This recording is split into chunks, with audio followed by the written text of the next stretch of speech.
Hello everyone, I'm Tom64. I'm the Flameclaw.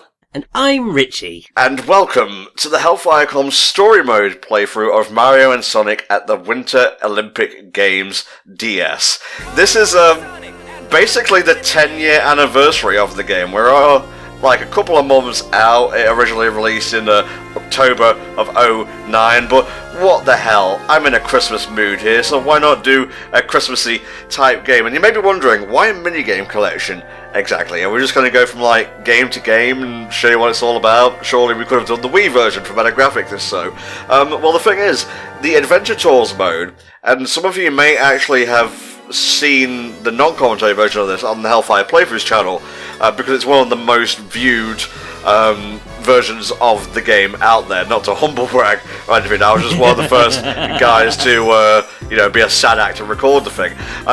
It's essentially like you have a little overworld for each level. You can go about, you can like talk to characters, compete in games, like find trivia of past Olympics and so on, unlock new characters, do puzzles. It's actually more like fully featured than you might expect, and yes, it does have a story. Probably the best story out of all these thus far, not counting the most recent one, which I haven't actually played. I came this close to picking it up, and then I read some reviews saying, it's not that great, but yeah, the basic conceit is Bowser and Eggman are like, we don't like that you're holding the Olympics, so you know what, we're gonna take the snow spirits who control the snow, and shit like that. So let's get a head count here. Who has actually played the game? I know I have. I know what I played. I know what I like. Flame, you recorded the game, so bless you for that. Richie, what about you, mate?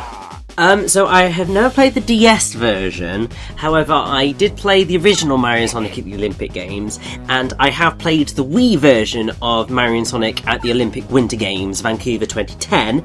And funnily enough, way back when in February 2010, when the Winter Olympics were actually taking place in Vancouver, I did my own playthrough of Mario and Sonic at the Olympic Winter Games, the Wii version's story mode. And what I did was, because being the geek that I am, because the way that the Wii mode's story works is it takes you through each day of the Olympics and you do an event per day. Sometimes not always an event, sometimes you do like a bit of shopping or whatever. But I did a part every single day for the entirety of the Olympic Winter Games. I was very proud of it. It's a terrible playthrough, and it's got some of the worst part titles I have ever written. I'm rather embarrassed by them now, but hey, I was young. So I have got very fond memories of that game, and I will say I do think that the Olympic Winter Games Vancouver still probably remains one of the best Mario and Sonic games of the batch. I would say both the Wii and the DS version, because I know a lot of people do really like the DS version. Yeah, I'd agree with that. I've played the London Olympic ones, and that was fine. I would probably say that's like the second best. I've never played the originals, but Flame, how did you just find the whole setup of this stuff, mate? Did you find it to be more fun than you anticipated? After you got over grumbling about me forcing another playthrough recording session on your hands. Well, I will say, back in the day when the series kind of first came about, I remember playing the first one on the Wii and just thinking, yeah, it's okay. I had a bit of fun with the whole motion control sports gameplay and that. I was a bit all over the place with that. But this game, I actually grew to like this a lot more from playing it. Recording this was the first time I've played through this game, so you may have to forgive a little bit of derpiness in some of the earlier sports, but we'll live. Okay, but in terms of the actual structure of the game, I do like the fact that this game does tie everything together quite nicely into a little story mode, because this is the kind of game where they didn't really have to tidy everything up. If they just released just a collection of mini games as it is, no one would complain. But the fact they went this extra mile and gave us all these really fun character interactions, which we'll see consistently through the game, I really do appreciate this, and I do quite like this game a lot, actually. Well, Toad here is going to be Omachow of the game. I'm pretty sure he's not a playable character for whatever reasons. He likes to say Heine a lot, and he likes to butt in and just explain the obvious. The snow spirits here will be helping us to get around and whatnot, and what Flame has done is basically cut each level/world in half, just so you can digest it a bit more easily, and so we can pad out the Christmas season. Because, you know, there's a lot of shit going on, a lot of stuff to do and whatnot, and a few snow spirits to rescue. So, once these two are done expositing, we can start collecting like Olympic equipment, which we'll obviously need to do events and whatnot, and then we can get into the meat of the game, which is the mini games.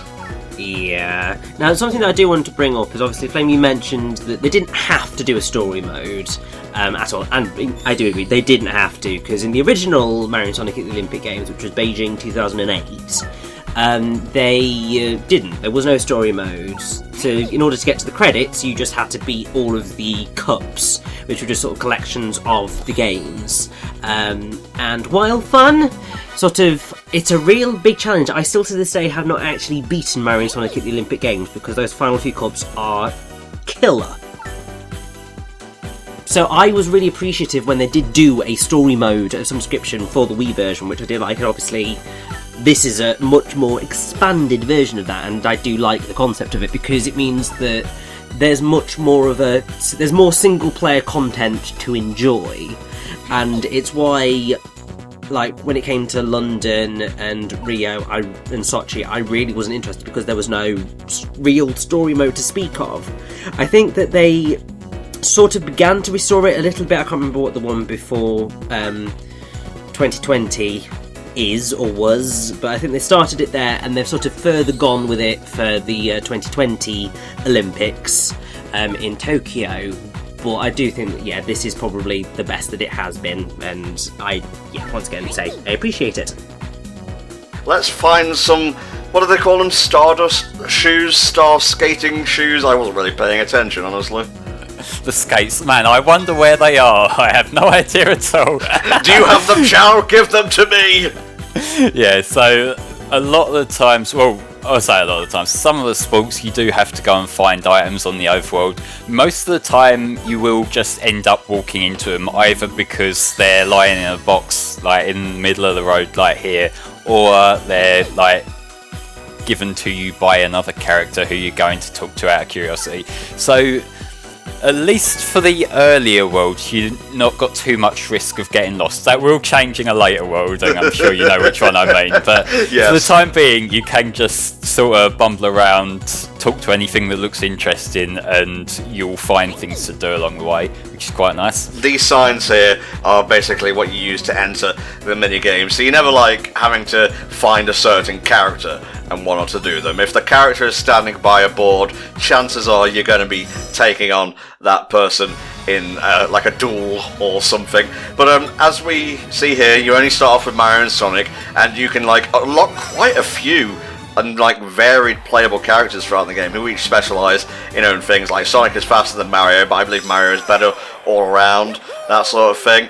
And there's even Olympic records for you to beat. Somehow I don't think Flame will be beating them, but it's fair to say I never beat them myself either. So just enjoy Mario's posterior during the Christmas season. Look at him, so svelte, going around the corners like it weren't no thing. Yep, the art style is bright and colourful enough for it to stand out right dot in the middle of the screen. I hope you enjoy it. Oh, but man. Yeah, the first sport there, it is literally just a case of using the L and R buttons on the 3DS, or the DS, because this is a DS game, and just swerving your way around the corner. This is obviously the easy introductory mini-game. Some of them are very easy, some of them are very difficult. There is quite a wide spectrum of difficulty between these games. It's not a Chaos Emerald, but shiny enough for me to give a shit. Yeah, so these are the crystals, which are your little tokens to help you advance throughout the story. Yes. Because each of the roadblocks to stop you getting to the next section of the world requires crystals to break them down. The first one is just the one. From the second one on is 4. So that's pretty much how your game is divided up. It's collect 4 crystals boss, 4 crystals boss, and so on. Which, it's very basic, but again, you're more so here for the interactions between the Mario and Sonic characters than you are for collecting things, so, hey.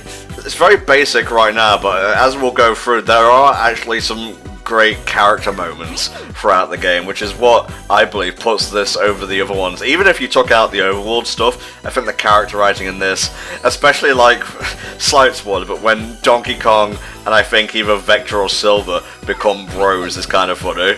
It is making the best of all these characters, because you do have this weird division here in the fact that the Sonic characters have like very defined personalities, and we've heard them talking to each other a lot for years and years, whereas every Mario character is just a very one-note thing, so they did have to get a little bit creative there, and it honestly does work out really well. Yeah. And yeah, on the overworld, you control either Mario or Sonic. For the most part, it doesn't matter who you're playing as, but occasionally you get to like little puzzles or little gimmicks that you need one or the other to use. And you can probably imagine what that is. You got your springs and your pipes and all your obvious things from both series. Yeah. But for the most part, I will be playing as Sonic because, of course. Well, I mean, I promised a Sonic playthrough. I think people would feel shortchanged if we weren't playing as Sonic for the most part. Well, yeah, you got to get the blue guy in the thumbnail, right? Oh, here we go. Magic crystal, shine down. We could just climb over this. Like, literally. Although, to be fair, it is snowy. You might slip off the side. It'd be a health and safety hazard. I'm not sure I'd want to risk it. Look, we're trying to save the Olympics here. I don't think a little cut bruise here and there is going to, like, stop us.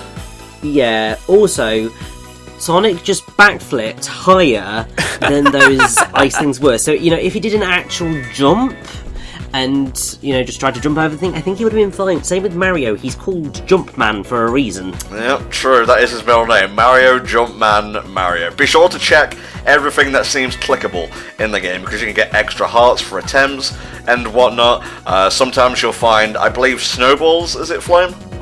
The white stones, yeah, which are collectibles. We'll get more about them later on, but here is our first boss, Bowser Jr., being a little shit as he does. Just fucking relegated to like the first, not even a boss, this is a mini boss, this is the halfway point of the world. And actually, even though we won't be covering it because it's extremely basic and repetitive, him and Metal Sonic actually do make up the post game of Winter Olympics DS, or Olympic Winter DS, whatever. I'm going to be calling it the way I like it because it's my playthrough and I'll spend Christmas the way I want to spend it, saying things out the way I want to say it.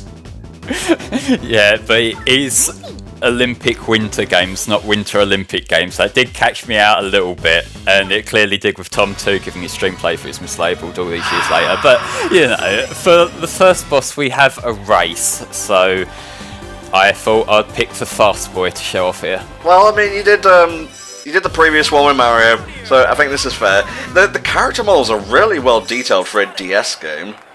They are, and especially given some of the angles seeing them here, like zoomed out and that, it is hard to make a DS quality model hold up from that particular angle, but they managed to pull it off. Yeah.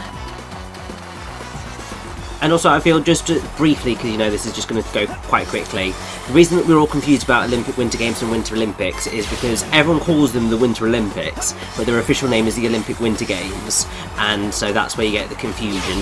Yeah, although with how Rumblebee says it in the intro, it sounds more like he's spelling Olympic with an L, which really stands out, but you know. Mario and Sonic at the Winter Olympic Games! Oh, God. Bless. Okay, so we smushed Bowser Jr., we crushed his spirit, smashed him into the snow, and he'll never take part in another Olympic winter game again. But we still have his dad to deal with, and his best mate, Eggman. Look at him there, skiing. We'll see you tomorrow for another part of this. See you then, guys.